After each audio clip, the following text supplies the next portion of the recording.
Good morning বন্ধুরা, SR ব্লগে সবাইকে স্বাগত জানিয়ে আজকের ব্লগটা শুরু করছি। আর আজকে দেখো সকাল সকাল বাজার এসে গেছে। ওলকপি আর বাঁধাকপি ওগুলো বাজার থেকেই নিয়ে এসেছিল, আর মাছটা নিয়ে এসেছিল। সব গুছিয়ে রেখে এসেছি। এখনও বাজারের কিছুতে হাত দেওয়া হয়নি, বাসি কাজকর্মগুলো করে নিই, তারপরেই বাজারের জিনিসে হাত দেব। এখন রান্নাবান্নার জোগাড়টা করব না। আর এই যে এখন ঘরটার মুছে নিচ্ছি, বিছানাটা তুলে নিলাম। সকাল সকাল টিফিনটা বানিয়ে এসেছি। সকালে টিফিনে রুটি করেছি আর সিম আলু দিয়ে একটা তরকারি করেছিলাম। তরকারি না, একটু মাখা মাখা, একটু ভাজাটা সামান্য একটু জল দিয়েছিলাম, ওইটাই রান্না করেছিলাম। আর সিমগুলো এখন দানা হয়ে গেছে, ওই দানা সিমগুলো খেতে বেশি ভালো লাগে। মানে দানা যেগুলো বীজ হয়ে গেছে, ওই বীজটা ছাড়িয়ে ছাড়িয়ে খেতে খুব ভালো লাগে। আর এই যে ঘরগুলো মুছে নিলাম, সব ঘর মোছা কমপ্লিট। আর এই যে এখন দেখো খেয়ে নিচ্ছি, তারপরে তরকারি কেটে নেব।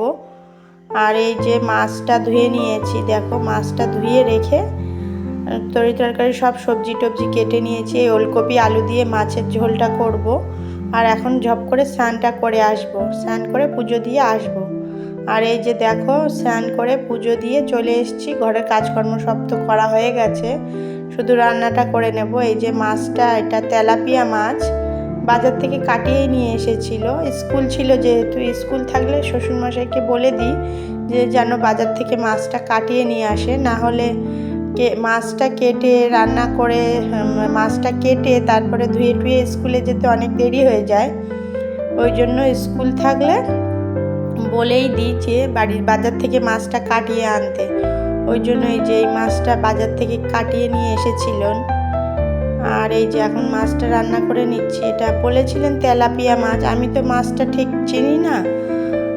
উনি বলেছিলেন তেলাপিয়া মাছ, হতে পারে তেলাপিয়া, আমি বুঝতে পারছি না। তোমরা জেনে থাকলে কমেন্টে জানিও। এই যে মাথাটা রয়েছে, মাথাটাও ভাগ করে নিয়ে এসছে। আমাদের বাড়িতে মাথা কেউ বেশি পছন্দ করে না, বেশি কি কেউ বলতে গেলে মাথায় খায়ই না।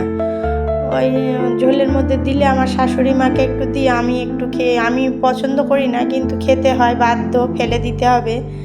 শ্বশুরমশাই তো খাবেন না, আর ছেলে মেয়েরা, আমার মেয়ে তো মাছ খায় না, বড় মেয়ে, ওই জন্য মাথাটা খুব অসুবিধা হয়, কিন্তু খেয়ে নিই। আর এই যে কথা বলতে বলতে তোমাদের সাথে আমার মাছগুলো প্রায় ভাজা কমপ্লিট হয়ে গেছে। এই যে সব মাছগুলো ভালো করে ভেজে নিচ্ছি, সব মাছ একে একে ভেজে নেবো। আর মাছটা ওলকপি দিয়ে একটু ঝোল করব, আর ওই করবো। আজকে সেরকম কিছু রান্না নেই, অল্প কিছু রান্না বান্না। তাহলে দেখতে থাকো কি কি রান্না করছি। এই যে মাছগুলো ভাজা হয়ে গেছে, তুলে নিচ্ছি। আর কিছু মাছ আছে, ওইগুলো ভেজে নেব। এই যে অল্প কিছু মাছ আছে, আর একবার দিয়ে দিয়েছি এই যে মাছগুলো। আর এই যে আমি এখন স্নান করে, তোমাদের সামনে আর আসা হয়নি, স্নান করে পুজো দিয়ে নিয়েছি, নিয়ে আমি এসছি। আর আমি পুজোর প্রসাদটা তুলে এসছি, ওই জন্য একটু মুখের মধ্যে দিয়েছিলাম, দিয়ে আমি চলে এসছি। স্নান করে পুজো দিয়ে দিয়েছি, দিয়ে তারপরে আবার একটুক্ষণ পরে প্রসাদটা তুলেছি, তুলে রেখে তারপরে এলাম, একবারে রান্না করতে এলাম। না হলে আর রান্নাবান্নায় চলে এলে আর ওই ঠাকুর ঘরে যাওয়া হয় না, ওই জন্য ঠাকুর ঘরের কাজ সেরে তারপরে এসেছি। আর এই যে এখন রান্না করে নিচ্ছি ঝপঝপ। দুই পারে বসিয়েছি, দুই পারের ওভেনের ইয়েতে রান্না বসিয়েছি, দুই পারে রান্না হয়ে যাবে তাড়াতাড়ি। আজকে সেরকম কিছু করব না। এই যে মশলাটা বেটে নিয়েছি, এই মশলাটা দিয়ে ওলকপি দিয়ে কষিয়ে আর হয়ে যাবে মশলা, ওইটা ঝোল করে নেব।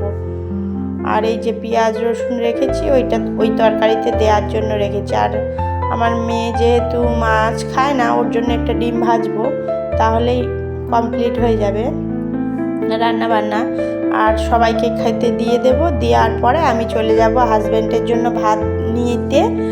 আর আমার হাজব্যান্ডের ভাতটা দিয়ে আমার ছোটো মেয়েকে ওইখান থেকে স্কুল থেকে একবারে নিয়ে আসবো, নিয়ে এলে তারপরে একসঙ্গে আমি খাবো। আমার শাশুড়ি মাকে আর শ্বশুর মশাইকে ভাত দিয়ে আমি চলে যাব।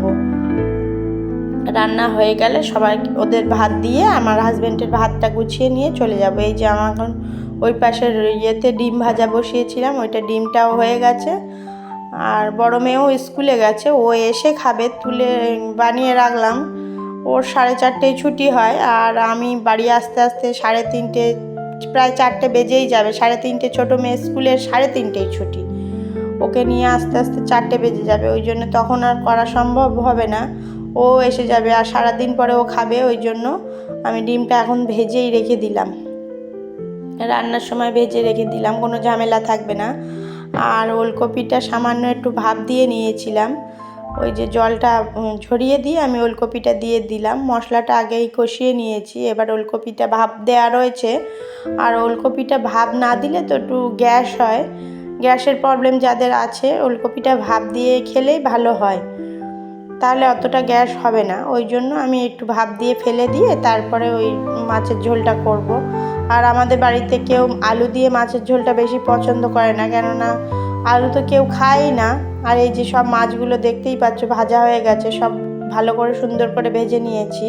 আর দুবেলার মাছের ঝোল করে নেবো। এই যে ওলকপি ভাজা করছি আর এই কাঁচকলা আলুর তরকারি হবে, এই দিয়েই আজকে খাওয়া হয়ে যাবে। আর এই যে ওলকপির তরকারিটাতে আমি জল দিয়ে দিলাম, আর বড়ি ভেজে রেখেছিলাম, বড়িও দিয়েছি। এই যে আমার রান্নাবান্না কমপ্লিট, ঝোলের মধ্যে মাছটা দিয়েই দিয়েছি। দুবেলার মাছের ঝোল করেছি, বড় করে নিয়েছি। এই যে রান্নাবান্না আমার কমপ্লিট। এতক্ষণ ভিডিওটি দেখার জন্য সবাইকে ধন্যবাদ। আর এই যে আমার শাশুড়ি মার শরীর খারাপ বলেইছিলাম, ডক্টর বলেছেন যে একটু ঝাল কম দিয়ে তরকারি খেতে, ঝাল বাদ দিয়ে ঝাল ছাড়া তরকারি খেতে, তাই জন্য ওই যে ওনার জন্য আলাদা ঝাল ছাড়া তরকারি করে দিয়েছি। আর কাঁচকলার তরকারি, আর সকালের সিমের তরকারিটা রয়ে গেছে, ডিম ভাজা। টাটা বন্ধু।